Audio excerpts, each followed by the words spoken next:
At 6:49, we continue to follow breaking news at Vernon Hills after a shooting inside the police station there. ABC 7's Jessica D'Onofrio live this morning with an update for us. Jessica.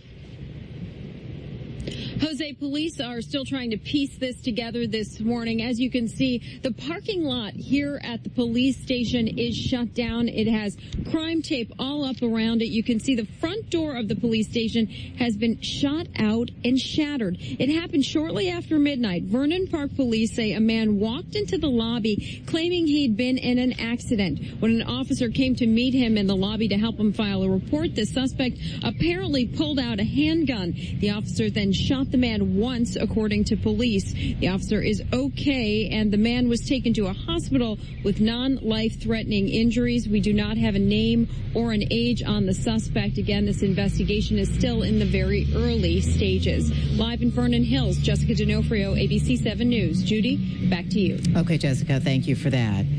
And also in the Morning 7 on this Wednesday for you, North Korea is turning up the heat in an already tense situation with South Korea. Today, North Korean officials refused to let hundreds of South Koreans enter the border industrial park where they all work. The industrial park started, and it has been an unusual point of cooperation in an otherwise hostile relationship between the Koreas. And developments expected in a DeKalb County courtroom in less than 2 hours, where a plea deal is expected to be announced in the murder of an NIU student.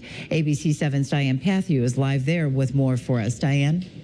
And Judy, good morning. The attorneys on both sides will meet this morning with the judge to present a plea deal in this case. The deal calls for 36-year-old William Curl to serve 37 years in prison in exchange for that guilty plea. Curl is charged with the 2010 murder of 18-year-old NIU freshman Antoinette Keller.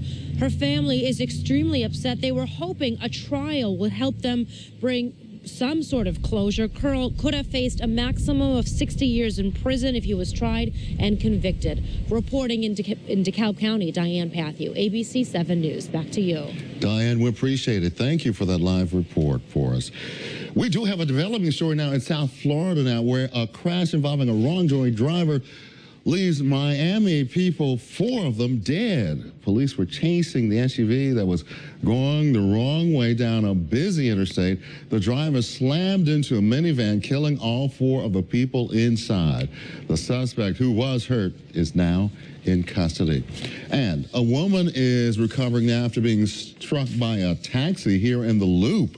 This happened late last night near Randolph and State, just down the street from us here at State and Lake. The woman is now in stable condition. Judy? And Jose, the CTA is planning upgrades to the wireless network in its subways and underground facilities. It is the next step toward providing riders with continuous mobile phone service everywhere you go. The CTA has started to solicit bids from companies to help build the new infrastructure.